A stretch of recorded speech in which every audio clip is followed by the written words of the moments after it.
Hi, good morning to all. आपके अपने YouTube channel Dev unique study में आपका स्वागत है। Myself Dev Gangwar, BSc, MSc, B.Ed, TGT teacher and Dev unique study का एजुकेटर। तो लगे रहिए, बने रहिए, जुड़े रहिए वीडियो के अंत तक। अगर वीडियो अच्छी लगे तो लाइक कीजिए, सब्सक्राइब कीजिए, शेयर कीजिए यूट्यूब फैमिली तक। तो आज हम बात करेंगे, देखिए हमारा टॉपिक चल रहा था डाइजेशन इन ह्यूमन। और डाइजेशन इन ह्यूमन में बेटा हमने पढ़ कितना लिया था। देखिए सबसे पहले हमने बात की थी, एक तो मुख और एक था आपका मुख गुहा। और मुख गुहा में हमको क्या क्या पढ़ना था, बक्कल कैविटी में, ऐसे BC बोलेंगे। बक्कल कैविटी में हमको क्या क्या पढ़ना था, देखिए यहाँ पर हमको पढ़ना था दांत, फिर लार ग्रंथियाँ, इसके बाद हमको पढ़ना था आपका आ जाएगा तालु होता है, और जिब्बा। तो इस तरीके से हमको 4 टॉपिक यहाँ पर कंप्लीट करने थे। तो देखा था आपने कि दांत हमारा जो L14, ये ऑल L मतलब लेक्चर जो है, लेक्चर नंबर 14 है, उसमें हमने कंप्लीट कर लिया था मुख गुहा और इसके बाद दांत।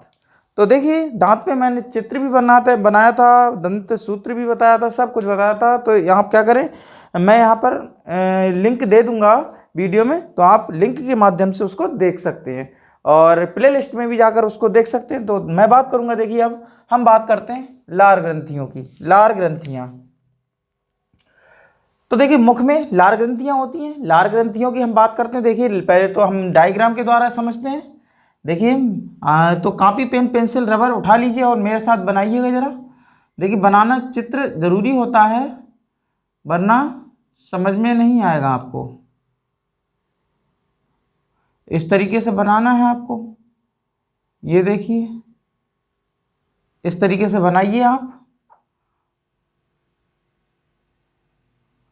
ये बनाया चित्र, और इसमें हमको क्या दिखाना है, ग्रंथियाँ।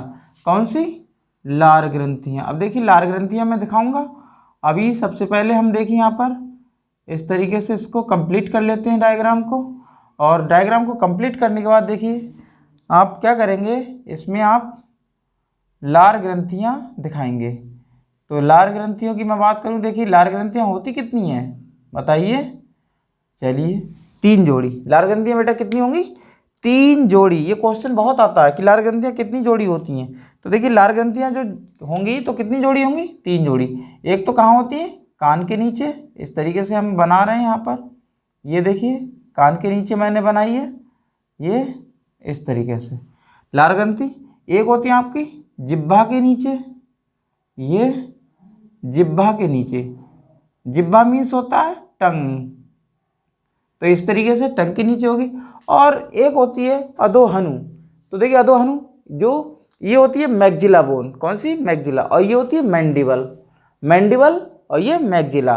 तो ये जो जहाँ पर ये ज्वाइंट कर रही हैं, यहाँ पर ग्लैंड होती है, उसको कहते हैं सब मैग्जिलरी ग्लैंड।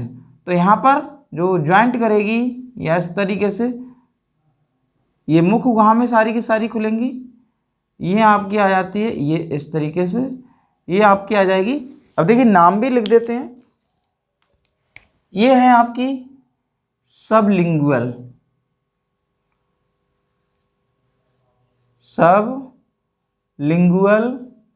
ग्लैंड। ये आपकी है मैंडिबुलर ग्लैंड या सब मैग्जिलरी ग्लैंड। देखिए मैग्जिलरी भी बोलते हैं इसको, और बेटा मैंडिबुलर भी बोलते हैं, सब मैग्जिलरी ग्लैंड। और इसको आप सब मैंडिबुलरी ग्लैंड भी बोलते हैं, सब मैंडिबुलर।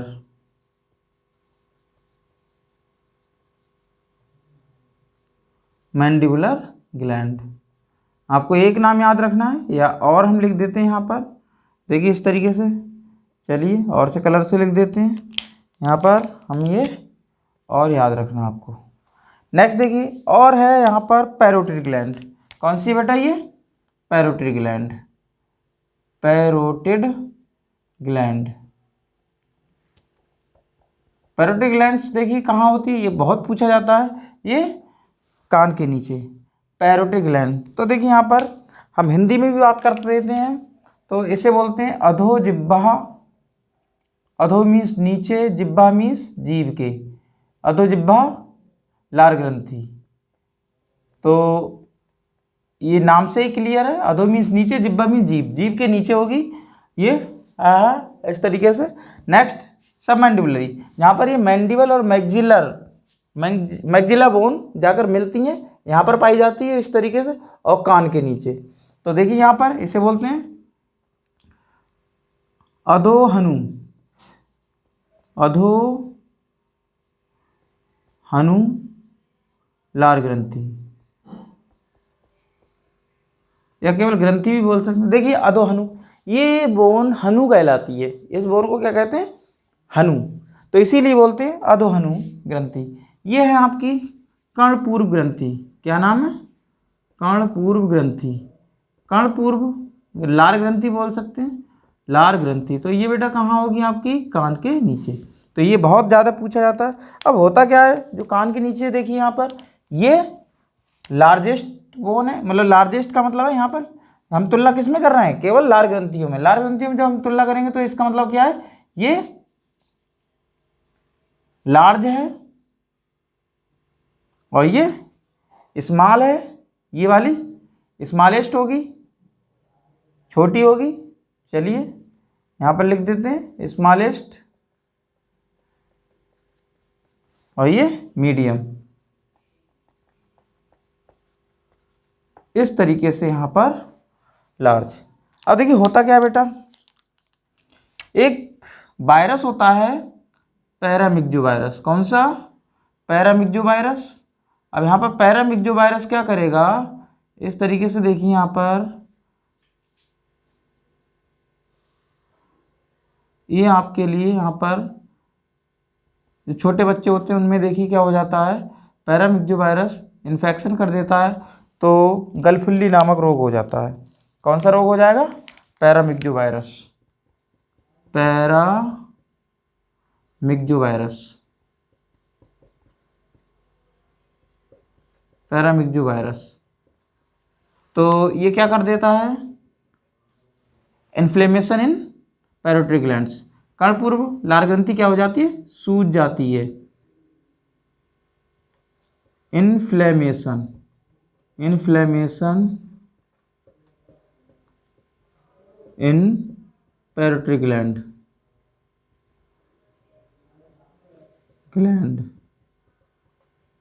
या कर्णपूर्व लार ग्रंथि में सूजन। अब सूजन के कारण इसको क्या कहेंगे?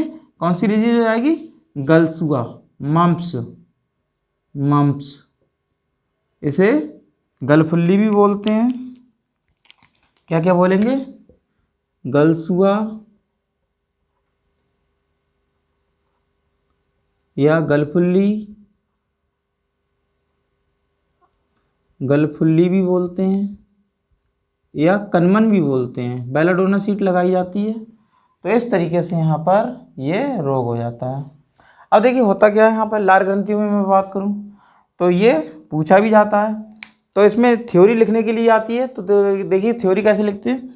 अधोजिह्वा ग्रंथि, ये लार ग्रंथि जीभ के नीचे पाई जाती है, इसलिए इसे अधोजिह्वा ग्रंथि कहते हैं। ये सबसे छोटी लार ग्रंथि होती है।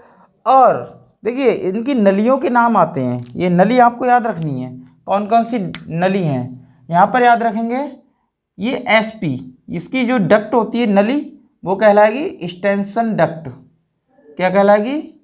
Stensen duct, Stensen duct, duct means नली।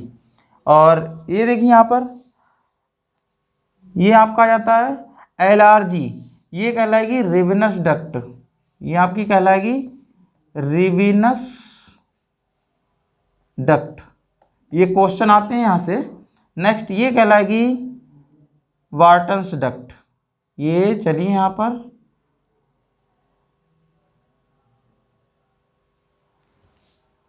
बार्टन्स डक्ट, बार्टन्स डक्ट, ये आपको याद रखना है। देखिए ये क्वेश्चन 6 हो गए यहाँ पर। एक क्वेश्चन, जो लार ग्रंथियाँ होती हैं वो एक दिन में कितनी लार निकालती हैं बेटा। अब देखिए यहाँ पर जो लार ग्रंथियाँ मैंने बनाई हैं ये करती क्या हैं, ये लार सिक्रीट करती हैं। क्या करती हैं, ये सारा का सारा क्या करेंगे, लार सिक्रीट करेंगी। तो लार सिक्रीट कितनी करती हैं एक दिन में, 1.5 लीटर लार सिक्रीट करती हैं पर डे। अब देखिए लार में होता क्या है, तो लार में मैं बात करूँ यहाँ पर, लार में होगा आपका 99% वाटर होता है और या 99.5% वाटर होता है और 1 या 0.5% आपका रहता है उसमें एंजाइम रहते हैं। टैलिन एंजाइम होता है, एमाइलेज एंजाइम होता है और लाइसोजाइम एंजाइम होता है। ऐसी IgA इम्यूनोग्लोबुलिन प्रोटीन होता है, एंटीबॉडी जिसे बोलते हैं। और हम बात करें इलेक्ट्रोलाइट्स होते हैं, जैसे आपका होता है सोडियम होता है, पोटेशियम होता है, क्लोरीन आयन होता है। तो इस तरीके से ये सारे के सारे इसमें लार में पाए जाते हैं। तो आप क्या करें, स्क्रीनशॉट खींच लीजिएगा। देखिए एक बार फिर से समझ लीजिएगा, कितनी जोड़ी ग्रंथियाँ होती हैं लार ग्रंथियाँ, 3 जोड़ी। और संख्या पूछे कितनी संख्या होती है, तो 6।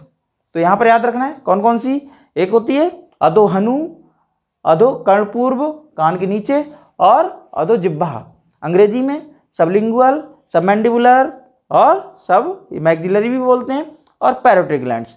पैरोटी ग्लैंड्स ये क्वेश्चन भी आता है। देखिए यहाँ पे 7-8 क्वेश्चन हो गए तैयार आपके। नेक्स्ट ये भी क्वेश्चन आता है, ये क्वेश्चन आया हुआ है। पैरोटी ग्लैंड्स की जो डक्ट होती है, नलिका होती है, उसका क्या नाम होता है। यहाँ पर SP याद रखेंगे, कौन सा ट्रिक याद रखेंगे, SP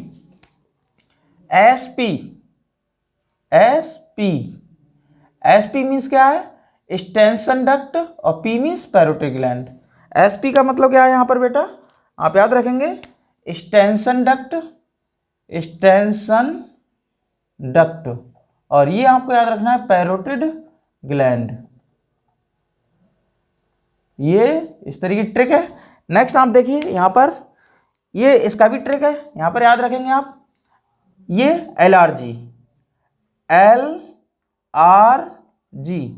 LRG का मतलब लालाराम गंगवार। तो देखिए यहाँ पर LRG का मतलब क्या है, ये देखिए यहाँ पर, ये आपका हो जाता है L लिंगुअल और G से ग्लैंड, लेकिन और ये है आपका रिवेनस डक्ट। क्या नाम हो जाएगा, रिवेनस डक्ट। तो इस तरीके से इसका भी ट्रिक हो जाता है। नेक्स्ट देखिए, ये है M को उल्टा कर दो, जैसे होता है एक नाटक होता है, W की अम्मा M, मतलब टांगे उसकी उल्टी करनी है। देखिए इसकी उल्टी हम टांगे कर दें, ये देखिए, तो W की अम्मा M।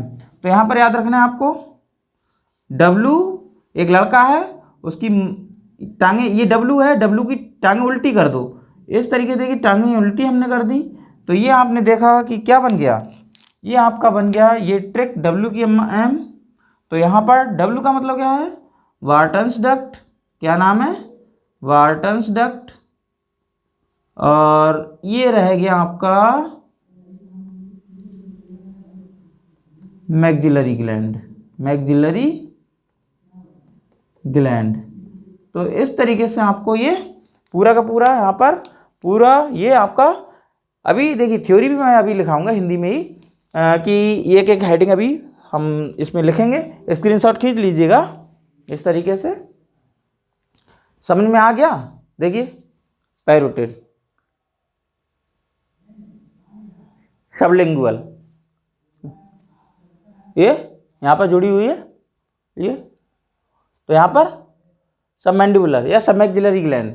नेक्स्ट हम बात करें, देखिए ये नलिकाएं देखिए बहुत सरल है। SP सत्यप्रकाश SP या एक्सटेंशन डक्ट, पैरोटिड ग्लैंड्स। आप अपना भी ट्रिक बना सकते हैं, ऐसा नहीं है, अपना ट्रिक बना के भी याद कर सकते हैं। अपने दोस्त का नाम याद रख लीजिएगा या किसी और का नाम याद रख लीजिएगा, तो कैसे भी याद करिएगा, याद कर लीजिएगा। LRG लालाराम गंगवार, LR का मतलब है यहाँ पर लिंगुअल ग्लैंड और रिवेनस डक्ट, R का मतलब रिवेनस डक्ट। नेक्स्ट WM का मतलब बार्टन्स डक्ट किसकी, मैक्सिलरी ग्लैंड्स की। तो ये नलिकाएं ये कंपटीशन में पूछी जाती है। नेक्स्ट जो मम्प्स रोग होता है, मम्प्स रोग किसके कारण होता है, पैरामिक्सोवायरस के कारण होता है। और इसमें होता क्या है, पैरोटिक ग्लैंड्स, इसमें क्या हो जाता है, इन्फ्लेमेशन हो जाता है। तो यहाँ पर क्या करते हैं, बेलाडोना सीट भी लगाते हैं बेटा। कौन सी सीट लगाते हैं, यहाँ पर गाल पर आपने देखा होगा इस तरीके से, आपने मेडिकल से बेटा लिया होगा बचपन में, छोटे पे क्या होता है, इस तरीके से आपने देखा होगा बेलाडोना सीट आता है, एट्रोफा बेलाडोना, उससे क्या निकलता है, बेलाडोना प्राप्त किया जाता है। उसको बेलाडोना को क्या किया जाता है, सीट बना दिया जाता है उस पर लगाकर, और ये पैरोटिक ग्लैंड्स कान के नीचे बेलाडोना सीट लगा दी जाती है, जिससे क्या हो जाता है, आपका जो मम्प्स रोग है, गलसुआ रोग है, गलफुल्ली रोग है, ये आपका ठीक हो जाता है। तो इस तरीके से हम बात करते हैं। देखिए ये आपको शायद मेडिकल पे मिल जाएगा, वैसे सस्ता मिलता है, 5 रुपये में पूरा का पूरा पत्ता मिल जाता है। और पता नहीं अब जैसे यहाँ पर कितना देते हैं, कैसा क्या है, मेरे को तो नहीं पता है, लेकिन सस्ता में मिलता है ये। इस तरीके से क्या करते हैं लोग यहाँ पर, इसको देखिए, इसको बेटा ऐसे यहाँ से कट किया, कट करने के बाद ये इतना कट किया, और ये क्या करते हैं ऐसे करके यहाँ पर लगा लेते हैं, यहाँ पर भी लगा लेते हैं। छोटे बच्चों के बहुत ज़्यादा ये संक्रमण हो जाता है, तो उनका ये जब उकड़ा नहीं चलता है, खाने में दिक्कत होती है, दूध निकलने में दिक्कत होती है, तो इस तरीके से प्रॉब्लम्स हो जाती हैं। तो स्क्रीनशॉट खींच लीजिएगा, ठीक है।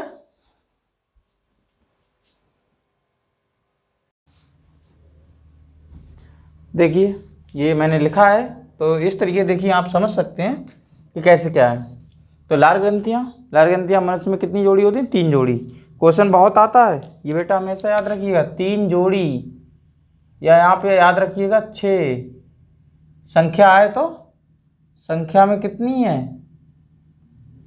6, या कितनी जोड़ी, जोड़ी पूछे तो 3 जोड़ी, 3 जोड़ी। बहुत बड़ा अंतर है, गलत हो जाएगा, समझ लिया आंसर। संख्या 6 और वैसे जोड़ी में पूछे तो 3। नेक्स्ट देखिए कौन कौन सी एक दिन में लार ग्रंथियाँ लगभग कितना निकालती हैं, 1.5 लीटर सलाइवा निकालती हैं। अब देखिए यहाँ पर 3 प्रकार की थी, कर्णपूर्व ग्रंथि, पैरोटिक ग्लैंड्स, अधोहनु, सब मैंडिबुलर ग्लैंड्स, अधोजिह्वा, सब लिंगुअल ग्लैंड। अब देखिए पैरोटिक ग्लैंड्स ये कहाँ है, जो कान है, कान के नीचे या कान के यहाँ पर इस तरीके से ये यहाँ पर स्थित होती है, इसीलिए कर्णपूर्व ग्रंथि कहते हैं। अब देखिए यहाँ पर इसमें क्या है, मम्प्स रोग हो, ये मम्प्स रोग अभी मैंने बताया था, चित्र के माध्यम से भी समझाया था कि ये क्या है, जब इसमें पैरामिक्सोवायरस जो है क्या करता है, संक्रमण कर देता है, इन्फेक्शन हो जाता है जब, या तो इससे क्या हो जाता है, ये जो पैरोटिक ग्लैंड्स है वो बेटा फूल जाती है। जब फूल जाती है तो यहाँ पर क्या है, ये जबड़ा है, ये चला बहुत दर्द होता है, इस तरीके से खाना नहीं खा मिलता है बच्चों को, और बहुत ज़्यादा प्रॉब्लम्स होती है। तो इस तरीके का एंटीबायोटिक मेडिसिन लेते हैं, और प्लस ये बेलाडोना सीट जो आती है यहाँ पर ये लगा लेते हैं, इस तरीके से कनमन जिसे बोलते हैं, बेलाडोना सीट आती है, मेडिकल से लेकर लगा देते हैं। नेक्स्ट हम बात करते हैं, देखिए इस तरीके से इस रोग को क्या कहते हैं, गलफुल्ली या मम्प्स या कनमन, कुछ भी को बोल सकते हैं। अधोहनु ग्रंथि, सब में मैंडिबुलर ग्लैंड्स। ये देखिए अधोहनु, अधो मीन्स नीचे, हनु मीन्स ये अधोहनु। तो यहाँ पर अधोहनु ग्रंथि निचले जबड़े के पश्च भाग में स्थित होती है, निचले जबड़े, ये है हनु ग्रंथि, बोन बोलते हैं हनु या मैंडिबल, और ये मैक्जिला। जब बोन्स में पढ़ाऊंगा तो बाकायदा ये पूरा का पूरा हड्डी का चित्र बना के सब समझा दूंगा। नेक्स्ट देखिए अधोजिह्वा ग्रंथि, लेकिन क्या है 10th क्लास में तो बोन्स है नहीं, तो ये तो फर्स्ट ईयर में जाके पहुँचेगा 11th क्लास में। अधोजिह्वा ग्रंथि, सब लिंगुअल ग्लैंड्स। अधोजिह्वा ग्रंथि जिह्वा के ठीक नीचे स्थित होती है। ये लार ग्रंथि सभी में सबसे छोटी होती है। ये देखिए सबसे बड़ी ये है और ये सबसे छोटी है। नेक्स्ट हम बात करें रिवेनस नलिका। नलिका मैंने बताई थी, रिवेनस नलिका या बर्थोलिन दूसरा नाम है ये बहुत कम आता है बर्थोलिन, सबसे ज़्यादा यही पूछा जाता है रिवेनस डक्ट। रिवेनस नलिका के द्वारा क्या करती है, ये मुख गुहा में खुल जाती है। तो इस प्रकार से हम देखते हैं। देखिए लार में क्या होता है, सबसे ज़्यादा वाटर ही होता है, 99% क्या है वाटर होता है, और 1% या 0.5% हम बात करें तो उसमें टैलिन एंजाइम होता है, या इसी को बोलते हैं salivary amylase enzyme, lysozyme, sodium, potassium chloride ion, और इस तरीके से यहाँ पर IgA इम्यूनोग्लोबुलिन A एंटीबॉडी भी प्रेजेंट होती हैं। तो इस तरीके से यहाँ पर सलाइवा सिक्रीट होता है सलाइवरी ग्लैंड से, और भोजन को अच्छी तरीके से उसको क्या करता है, पेस्ट के रूप में कन्वर्ट कर देता है, और हम बात करते हैं, देखिए जब मुख हुआ हमें हम क्या करेंगे, बक्कल कैविटी में जब हम पाचन को पढ़ेंगे, अभी तो बक्कल कैविटी पूरा चल रहा है, इसमें अभी कंप्लीट कर रहे हैं, दांत को हो गया, अब ये दांत पढ़ लिए, दांत के बाद लार ग्रंथियाँ होंगी। अब हम बात करेंगे जिह्वा की। किसकी बात करेंगे? जिह्वा की, टंग। अब देखिए यहाँ पर ये आप एक बार खींच लीजिएगा, तो डायग्राम मैंने बता ही दिया था उसमें, वैसे बताने के लिए है कुछ नहीं, एक बार स्क्रीनशॉट खींच लीजिएगा, अच्छी तरीके से समझ में आ गया होगा।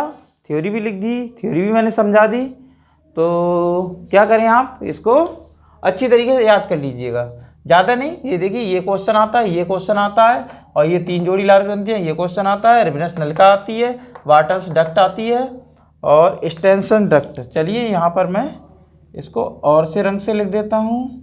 ये आपका, चलिए खतरा से लिख देते हैं लाल। ये आपका कौन सी है? कर्णपूर्व, SP Stensen duct, Stensen duct, या हिंदी में स्टेंसन डक्ट नलिका। ये बेटा आपको याद रखना है, स्टेंसन डक्ट या नलिका। मम्प्स रोग, वार्टन्स डक्ट, रिवेनस डक्ट कौन सी किस्में हैं ये आपको मैंने बताया भी था। ये देखिए यहाँ पर मैंने ट्रिक बताया था, LRG। LRG का मतलब लालाराम गंगवार, L का मतलब क्या हो जाता है? लिंगुअल ग्लैंड, और R का मतलब रिवेनस, रिवेनस क्या हो जाएगा? रिवेनस डक्ट। ऐसे यहाँ पर ये W बना दीजिए, ये मैंडिबुलर, और W का मतलब Wharton's duct, Wharton's duct. Next हम बात करें पैरोटिड। इसमें आपका क्या था? ट्रिक थी SP। क्या ट्रिक थी? SP स्टेंसन डक्ट और पैरोटिड ग्लैंड, स्टेंसन डक्ट और ये पैरोटिड ग्लैंड, पैरोटिड ग्लैंड। ये बेटा यहाँ से बहुत क्वेश्चन आते हैं, करीब 8-10 क्वेश्चन आपके तैयार हो रहे हैं इसमें। और टैलिन एंजाइम का पूछा जाता है, एमाइलेज एंजाइम, लाइसोजाइम एंजाइम। ये लाइसोजाइम एंजाइम क्या करेगा? जो आपका भोजन है, जैसे मान लीजिए आप केला उला खाते हैं या कोई भी भोजन, मान लीजिए सेब है या आपने पकौड़ी उकौड़ी खाई, तो मक्खियाँ आके बैठती हैं, तो मक्खियाँ क्या कर देती हैं? दूषित कर देती हैं भोजन को। तो इस प्रकार से आप जब खाते हैं तो बैक्टीरिया जो होता है वो लाइसोजाइम एंजाइम मार देता है। कैसे क्या होता है लाइसोजाइम एंजाइम? देखिए यहाँ पर लाइसोजाइम एंजाइम की मैं बात करूँ, देखिए बेटा करता क्या है ये देखिए, मान लीजिए यहाँ पर आपका क्या था? बैक्टीरिया। ये देखिए इस तरीके से यहाँ पर बैक्टीरिया था, और ये बैक्टीरिया क्या करेगा? मर जाएगा। किसके द्वारा? लार में उपस्थित लाइसोजाइम एंजाइम के द्वारा। अब देखिए इस पे कौन आ जाएगा? Lysozyme enzyme. अब यहाँ पर ये लाइसोजाइम एंजाइम आएगा, ये लाइसोजाइम एंजाइम हो जाएगा तो बैक्टीरिया किल, बैक्टीरिया किल या डाई, बैक्टीरिया मर जाएगा लाइसोजाइम एंजाइम के द्वारा। तो ये आपको याद रखना है, बहुत इंपॉर्टेंट है। तो स्क्रीनशॉट खींच लीजिएगा और इसका नोट्स बनाते चलिएगा। देखिए मुख गुहा में नेक्स्ट है जिह्वा। दांत पढ़ लिए, लार ग्रंथियाँ पढ़ ली, इसके बाद जिह्वा या टंग। टंग देखिए, टंग है क्या? टंग हमारे मुख में क्या है? लंबी भी है, चपटी भी है, तो और ये क्या है? मांसल है। अब देखिए टंग की हम बात करें तो आता है जो क्वेश्चन वो आता है बेटा यहाँ से स्वाद कलिकाओं से बहुत ज़्यादा क्वेश्चन आता है। तो यहाँ पर हम देखते हैं टंग के ऊपर हजारों की संख्या में क्या है? स्वाद कलिकाएँ पाई जाती हैं, और ये स्वाद कलिकाओं का अलग क्षेत्र होता है। अलग क्षेत्र में अलग स्वाद का अनुभव होता है भोजन में।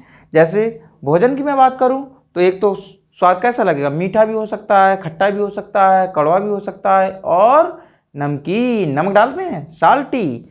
तो इस तरीके से हम बात करते हैं। देखिए मैं आपको पिक्चर के माध्यम से अभी आपको बताऊंगा। देखिए किस तरीके कौन सा रीजन है, पूछा भी जाता है कंपटीशन में। सबसे ज़्यादा जो कंपटीशन पूछा जाता है वो मीठे की पूछी जाती हैं। मीठे की कलिकाएँ पूछ सकता है, कड़वे की कहाँ होती हैं, तो इस तरीके से। तो देखिए मैं यहाँ पर चित्र बना रहा हूँ। चित्र में देखिए आप क्या करें, चित्र को कॉपी, पेन, पेंसिल, रबर की सहायता से आप बनाइएगा ज़रा। देखिए ये आपका जिब्बा हो गया। अब जिब्बा की मैं बात करूं, देखिए इसमें आपका आ जाता है इस तरीके से ये वेलवेट, ये बी शेप्ड होता है, ये इस तरीके से। तो इसमें क्या है, टेस्ट बर्ड होंगी। टेस्ट बर्ड अभी मैं इस तरीके से, चलिए इसको कट करके देखते हैं यहाँ पर इस तरीके से। चलिए ये मैंने बनाया यहाँ पर, ये आपकी हो जाएंगी कलिकाएँ कड़वे की, ठीक है, कड़वा। चलिए ये आपकी टिप होती है, ये मीठे की हो जाएंगी इस तरीके से। और इसके जस्ट ये पार्श्व भाग, ये आपकी हो जाएंगी खट्टे की। चलिए ये हरे रंग से दिखा दे रहा हूँ मैं। आज आम है, आम कच्चा कच्चा खट्टा होता है, तो इस तरीके से आप याद रख सकते हैं इस चीज़ को। ये है ना, ये मैंने बना दिया यहाँ पर। तो ये क्वेश्चन बहुत आता है, कोई सा भी पूछ सकता है और हर कंपटीशन में आता है। 9th-10th में तो आता ही आता है, हर कंपटीशन में भी पूछा जाता है। तो इस तरीके से स्वाद कलिकाएँ हो गई। और अग्र छोर या शीर्ष भाग, जिब्बा के शीर्ष भाग के जस्ट पीछे आप देखेंगे बेटा, तो यहाँ पर होती हैं आपकी साल्टी रीजन। तो ये आप देखेंगे ये कैसा हो जाता है, साल्टी रीजन। तो ये टेस्ट बर्ड है आपकी, बिटर टेस्ट बर्ड। ये है आपका सॉर टेस्ट बर्ड। नेक्स्ट ये है आपका साल्टी टेस्ट बर्ड, साल्टी भी लिख सकते हैं। नेक्स्ट ये आ जाता है आपका स्वीट टेस्ट बर्ड। देखिए बेटा यहाँ पर हम बात करें, ये क्या है, ये पश्च भाग,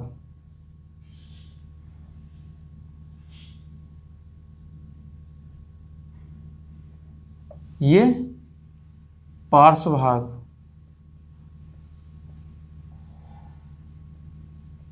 ये जिब्बा का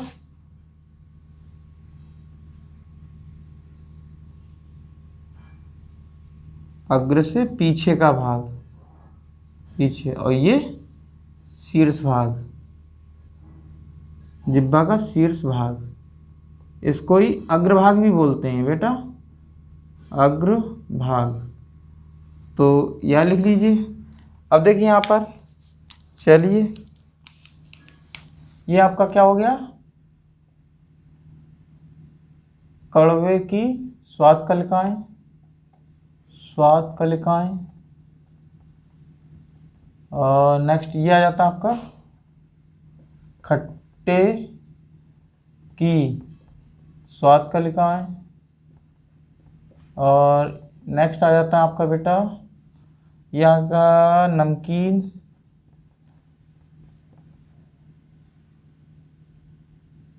स्वाद कलिकाएँ। और ये आ गई आपका मीठे की स्वाद कलिकाएँ, मीठे स्वाद की कलिकाएँ की कलिकाएँ। ये देखिए, तो ये याद रखना है आपका ये। अब देखिए, चलिए ये बताइए क्या चीज़ है, गोली गोली है नहीं, टेबलेट बोलते हैं, वरना तो शोले फिल्म बन जाएगी। कालिया अब तेरा क्या होगा, अब गोली खा, हैं, तो गोली देखिए। चलिए अब बात करते हैं, देखिए ये कैसी होती है स्वाद में, सभी को पता होगा, सभी ने खाई होगी। कैसी होती, कड़वी। अब देखिए मैं इसको निकाल कर इस तरीके से, ये मैंने क्या किया, इसको मैं निकाल रहा हूँ। अब कुछ लोग क्या करते हैं, इस तरीके से, हाँ अंदर रख लेंगे। अंदर रखने के बाद क्या होता है, इसका स्वाद पता नहीं चलता है कि कड़वी थी मीठी थी क्यों, क्योंकि जो टंग है, टंग की जो स्वाद कलिकाएं हैं, कड़वे की जो स्वाद कलिकाएं हैं, उसका इससे कोई भी संपर्क नहीं हुआ। जब संपर्क नहीं हुआ तो इसका मतलब क्या है, इसका स्वाद ही पता नहीं चला ये कड़वी है कि मीठी है, कैसी थी। वो डायरेक्ट कहाँ चली गई, आपकी कहाँ चली गई, ईसोफेगस के द्वारा सीधे स्टोमक में पहुँच गई। तो देखिए कुछ लोग ऐसे करके गोली खाते हैं अंदर रख के, और कुछ लोग चबा के खाते हैं तो उन्हें बहुत ही कड़वी लगती है। तो इस तरीके से आपका ये मैं बात करूं ये जिब्बा का, स्क्रीनशॉट खींच लीजिए। ये बहुत क्वेश्चन आते हैं, 4 क्वेश्चन यहाँ पर तैयार हो गए आपके कि स्वाद कलिकाएं कड़वे की कहाँ होती हैं, पीछे भाग में, जिब्बा के पीछे भाग में। और मैं बात करूँ ये कैसा होता है, ये शीर्ष भाग कैसा होता है, फ्री होता है, स्वतंत्र होता है। ये शीर्ष भाग कैसा होता है, स्वतंत्र। और ये बेटा कैसा होता है, अटैच। स्वतंत्र, फ्री होता है, फ्री बोल सकते हैं, फ्री, स्वतंत्र। और ये कैसा होता है, अटैच या अटैच्ड होता है, ये जुड़ा होता है। ठीक है, ये याद रखना है आपके लिए। ये तो स्क्रीनशॉट खींच लीजिएगा।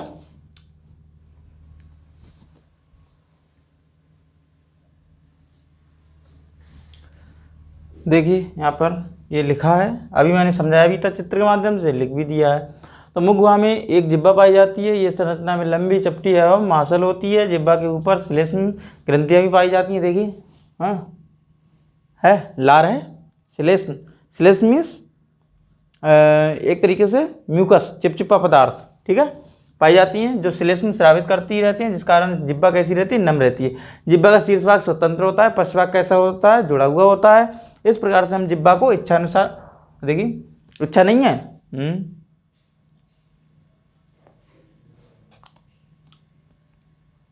इच्छानुसार चला रहे हैं, इच्छानुसार चला सकते हैं। अब देखिए हम बात करें, जिब्बा पर हजारों की संख्या में क्या है, स्वाद कलिकाएं पाई जाती हैं। याद रखना है आपको, टेस्ट बड जिसे बोलते हैं,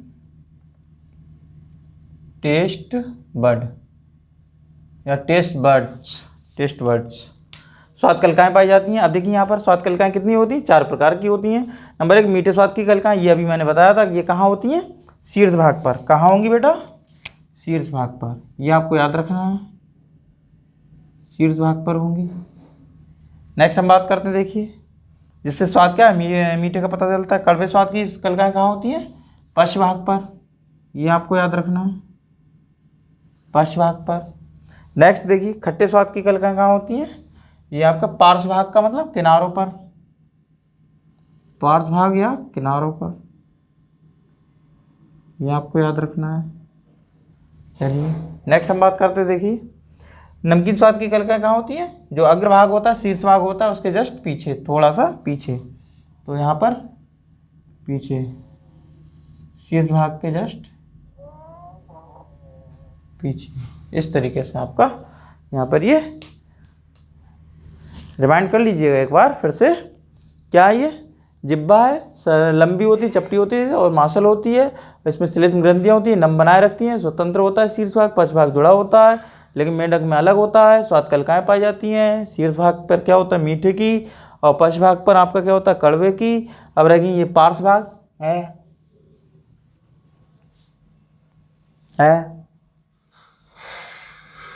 ये पार्श्व भाग होते हैं। तो पार्श्व भाग का मतलब ये किनारों पर, तो ये कौन सी कलिकाएं पाई जाएंगी, खट्टे की, और इस तरीके से शीर्ष भाग के जस्ट पीछे तो आपकी हो जाती है नमकीन स्वाद कलिकाएं। तो इस तरीके से जिब्बा भी पूर्ण होती है। अब बात करते हैं तालू की। तो देखिए तालू,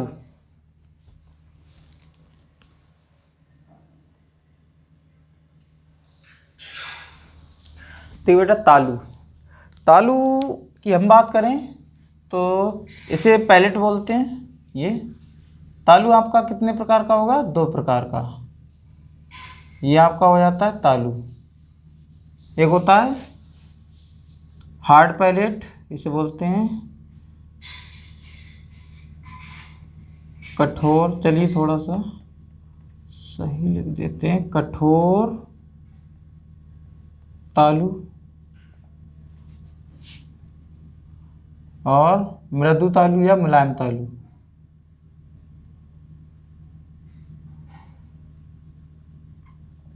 अंग्रेजी में देखिए इसे बोलते हैं पैलेट। क्या है ये? पैलेट। इसे बोलेंगे हार्ड पैलेट। Hard palate. ये बेटा आपका आ जाता है सॉफ्ट पैलेट।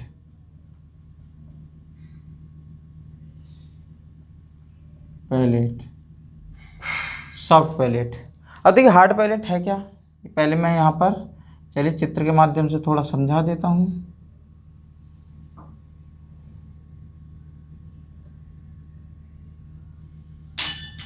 ये अब आपका देखिए यहाँ पर ये आपने देखा होगा इस तरीके से ये, और पीछे आपका रहता है ये उबला। ये आपका क्या रहेगा? पीछे उबला। ये इस तरीके से ये आपका चलिए उबला।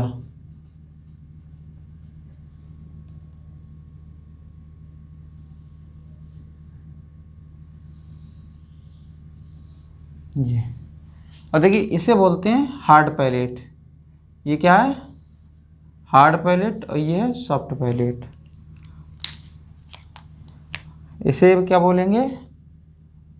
Hard palate. और इसे बेटा सॉफ्ट पैलेट। तो देखिए मैं बात करूं, देखिए यहाँ पर हार्ड पैलेट, इसका फ़ायदा क्या है? जैसे हमने देखा होगा, ये मैं आपका चलिए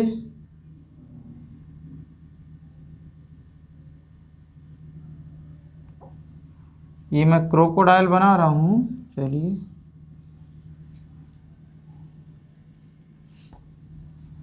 चलिए क्रोकोडाइल।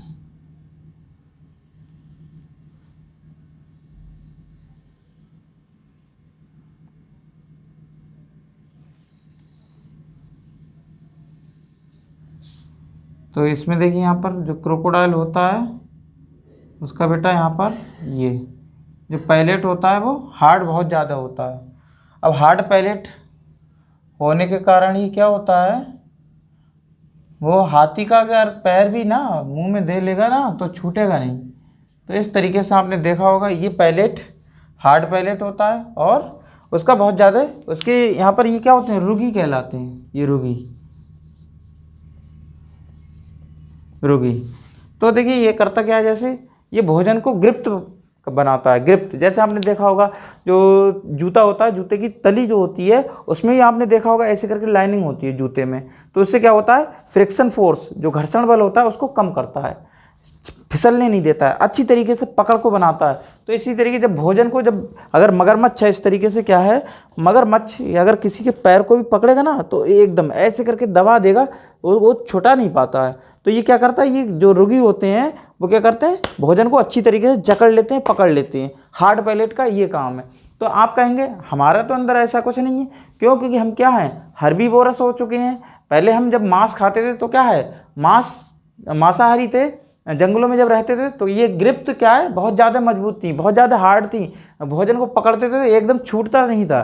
तो इस तरीके से देखिए, अब सॉफ्ट पैलेट की मैं बात करूं, सॉफ्ट पैलेट का भी बहुत ज़्यादा फंक्शन है। ये क्या करता है, सॉफ्ट पैलेट बेटा क्या करता है, पीछे की ओर उबला में बदल जाता है। ये इस तरीके से उबला में बदल जाता है। ये क्या करता है, जब नाक से हम सांस लेते हैं या बोलस को क्या करते हैं, खाते हैं, खाना को जब निगलते हैं, तो ये क्या करता है, नेसोफेरिंक्स को, नासा ग्रसनी को बंद कर देता है। भोजन निगलते समय ये उसको नासा ग्रसनी को क्या करता है, बंद कर देता है। और इस तरीके से हम देखते हैं कि इसका मेन फंक्शन है। तो हम बात करें, देखिए पैलेट तालु, ये समझ लीजिएगा। तो इसमें क्रोकोडाइल में बहुत ज़्यादा ज़बरदस्त हार्ड पैलेट होता है, और इस तरीके से आपका ये यहाँ पर मुख कंप्लीट होता है। अब देखिए मुख की मैं बात करूँ, मुख में पाचन, यहाँ पर हम बात करें मुख में पाचन। चलिए यहाँ पर हम बात कर लेते हैं थोड़ा सा, ये थोड़ा मैं यहाँ पर अरेंज करता हूँ। मुख में पाचन या मुख गुहा में पाचन, तो इसमें होता क्या है, देखिए एक तो पीएच वैल्यू कितनी होती है, 6.8। पीएच आप याद रखिएगा 6.8 होता है मुख का। अब इसमें होता क्या है, जो टाइलिन एंजाइम होता है, स्टार्च जो होता है, स्टार्च को कौन आएगा, टाइलिन एंजाइम, टाइलिन एंजाइम। अब बेटा टाइलिन एंजाइम क्या करेगा, अब टाइलिन एंजाइम कितने पीएच पर, 6.8 पीएच पर ये क्या करता है, माल्टोज में बदल देता है, माल्टोज में स्टार्च को बदल देगा। तो इस तरीके से क्या होता है, मुख में केवल क्या है, कार्बोहाइड्रेट स्टार्च का क्या होता है, डाइजेशन होता है। जैसे आपने देखा होगा जब हम रोटी को क्या करते हैं, चबा के खाते हैं। अभी देखिए मैं रोटी, चलिए ठीक है,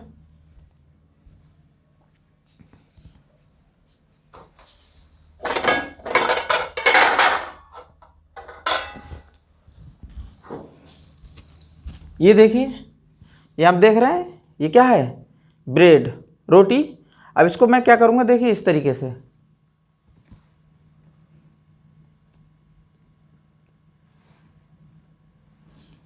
अब इसमें क्या हो रहा है, लार मिल रही है, क्या मिल रहा है इसमें, लार, लार ग्रंथियों से क्या निकल रहा है, लार। अब ये लार देखिए यहाँ पर मिल रही है, इसमें क्या है, स्टार्च। मैं उसमें आपको एक प्रयोगात्मक या एक्टिविटी भी करके दिखाया था, ये देखिए मीठी लगने लगी, क्या लगने लगी, मीठी, रोटी मीठी लगने लगी। क्यों, कि जो स्टार्च है, किसने, टाइलिन एंजाइम ने क्या किया, उसको माल्टोज में कन्वर्ट कर दिया। माल्टोज शर्करा कैसी होती है, मीठी शर्करा, तो ये रोटी मीठी लगने लगी। तो इस तरीके देखिए यहाँ पर यही है सब, सारा का सारा चीज़। तो स्क्रीनशॉट खींच सकते हैं। तो मुख में कंप्लीट हो चुका है, देखिए मुख में दांत भी कंप्लीट हो गया, मुख में पाचन भी कंप्लीट हो चुका है। इस तरीके से अब हम बढ़ेंगे आगे की ओर। अब किसका आएगा नंबर, ग्रसनी, ग्रासनली, अमाशय, छोटी आंत, बड़ी आंत, मलाशय, फिर मलद्वार। इस तरीके से ये कंप्लीट होगा हमारा। स्क्रीनशॉट खींच लीजिएगा। तो हम बात करेंगे नेक्स्ट